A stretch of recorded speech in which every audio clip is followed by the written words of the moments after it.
on the podcast, you said previously that you've been a fan of the show since pretty much the first episode of The Walking Dead. What initially attracted you on that first show? Well, for me personally, my good friend that introduced me to Lost, Breaking Bad, and other shows recommended I start watching Walking Dead, and I think they already finished season 1, and they were halfway through season 2. So I grabbed it on Netflix and watched season 1. And actually, the first episode was so good, but yet so intense and scary for me. I mean, it was not, I wouldn't say scary. Scary is not the right word, but just, it got in my head. It got in my head just from the very first scene, having to shoot a little girl, zombie. It just rocked me, because I had a girl about that age.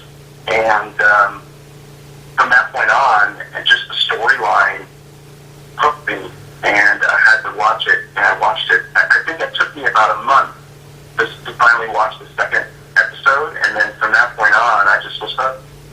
I ended up illegally watching on some online website season 2, because I couldn't wait to watch it, and but by that point then I was caught up, and I was ready to start watching the beginning of season 3 in September.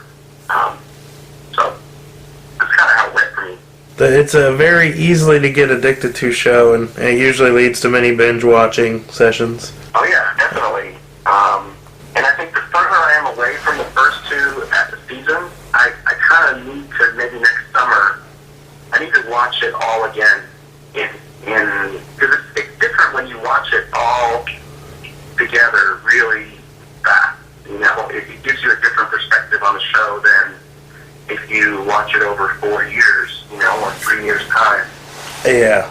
So I'm really interested, because it's been so long since I've really sat down and watched. I mean, I've seen the episodes here and there on every time they play a marathon, I'll catch an episode or 2. And it's amazing how young everybody looks and how different everybody is, especially Rick. Rick's undergone a huge transformation. Oh, yeah. Season 1, so it's a big deal. At what point did you and James really decide on creating a convention based off of a show? And did either of you have any influences on how you kind of wanted to base it off of? Yeah, well, I'm the brakes and James is the accelerator in our relationship, okay? So I was fine just doing our podcast. I was enjoying doing our podcast. We took a lot of fun. We were getting better at it, and we were interviewing all these actors, and it was flat. It was more of a hobby, all of us. And but then we did a meetup. The very first time we did a meetup was the end of season 3 finale. And it was in Georgia, and we had a great time. We met like 100 of our listeners. And it was just cool. So the experience of having, Melissa McBride there and 2 other celebrities, Damon Thomas May, and it was a lot of fun. And I kind of caught the bug of, hey, this could be something more. And then we scheduled a premiere party for season 4 already, and then that sold out. And we split 2 tickets, and we thought, oh, this is really neat. Things went away, and we went to a convention down in Orlando with visiting family down there, and came back. You know what? I think we could do like a conference or something bigger. We'd maybe get 10 celebrities and just do kind of a large meetup. And before I knew it, it turned into a Kickstarter campaign, and Norman Reedus coming, and Greg Nicotero coming, and it just built and built and built until eventually Andrew Lincoln seemed to be coming. And we were just, it was kind of almost like wanting to see how big it could get at that point once we hit the Kickstarter campaign. So it was, once we were able to get through the Kickstarter campaign, that was a scary time, because I didn't want to lose my house to this convention.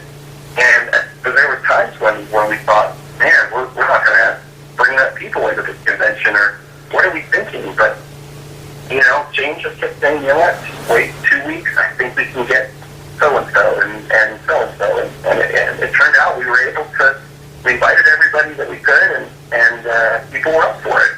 So the cast and crew are awesome on the show, and it was kind of a dream come true to be able to recreate a year later from the time we first visited the set for the first time and became quote-unquote Walker Stalkers. We had said a year later we would do a 10,000 person convention. And so it was largely James's idea. And I kept put brakes on, but it was more of I kind of let up on that the longer we went and the more we started to see that we were going to have enough people coming and ticket sales and stuff, and it just became a great experience. Awesome. You said there was over 10,000 people last year at Walker Stalker 2013. After everything had settled last year, before you decided to make any more, what was your initial response to just how big it got? Honestly, both James and I were overwhelmed with just happiness and emotion. We were just coming down from the biggest high I think that we had ever been on. It felt like planning a huge wedding, and it was like we were just coming down from, able to finally kind of think back on all that happened, and once all the pictures came back and all of we really got to experience this full, gamut of emotions, seeing everything that happened, and the way people just sort of owned it. It's just a fan convention run by fans, owned by fans, so to speak. It's their convention, so for me, just see the way people just loved it and owned it and jumped into, cosplaying and, doing what you do at conventions was really fun, because it became really, we were the driving force to make it happen, but then now that it's going on, it's just been exciting to see. And so I wanted to just do Atlanta again because I'm the break, so our relationship. And he said, no, let's do another city. And after making sure our wives were okay with it, because that was a big part of it, was making sure our wives were okay with us doing all this crazy stuff. Because it wasn't a moneymaker for us. It was we broke even on it. And so, we have our jobs. James has quit his job subsequently, but I still have work that I do, and so, but we went forward and planned Chicago, and it turned out to be great. Boston turned out to be great, and we're finally seeing some fruit of all the labor, especially after finishing up Atlanta second time. Awesome. And you did say earlier that Atlanta this year was 10,000 over what you had originally expected? Yeah, we were expecting 20 to 25,000 people. We had planned line control and volunteers and everything else for 20 to 25,000 people. And I think at the end of the weekend, over the course of the 3 days, we had 30 to 35 come through. So that's why it got crazy on Saturday afternoon, for example, and even Sunday. And so, yeah, we didn't realize it was going to be that many walk-ups, actually. We had a lot of people walking out that were wanting us to buy. And we don't advertise.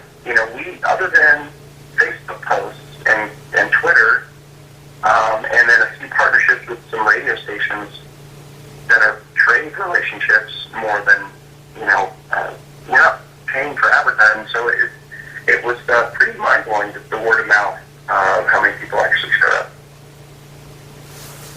All right. With the extra people, like you said, that there was longer lines or anything like that, is there anything, in your opinion, that both could have been done better in Atlanta? And on the flip side, was there anything that was better than you expected it would go in Atlanta? Well, on a whole, it was better than expected.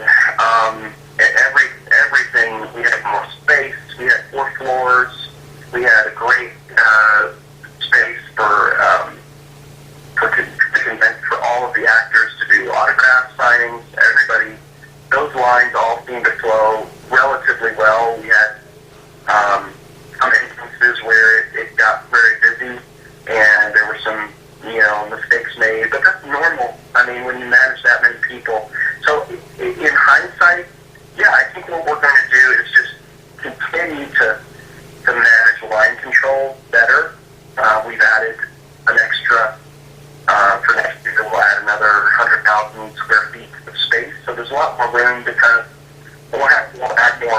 areas for people to sit while they're waiting for autographs or photographs mainly. Maybe have a little, give people a better idea when they first get into a line how long it will roughly be, and make sure volunteers communicate that. Those are some things, but I'm a details guy, and I want it to run perfectly, and it's never going to be perfect, but, I certainly line control is probably the biggest area, and more organization in the photo ops area. Those two things, we would certainly, we have the power and the control to manage better. Have a plan B, C, and D if another 10,000 people more show up than we even expect next year. We'll certainly do that better. Oh yeah, 'cause I definitely see it definitely getting even bigger next year. I know, because now it's Walking Dead's hit basic cable. It's being seen by a whole new set of eyes. No kidding, right? We're gonna have to certainly. I think all the cities are going to be bigger. New York, we're going to New York in a month, and we're going to probably sell it out. We're going to have to close it down based on the venue that we have this year. We have a great sized venue, but I don't want the same things to happen. I want people to really can come and has already bought tickets. I want them to have a great time.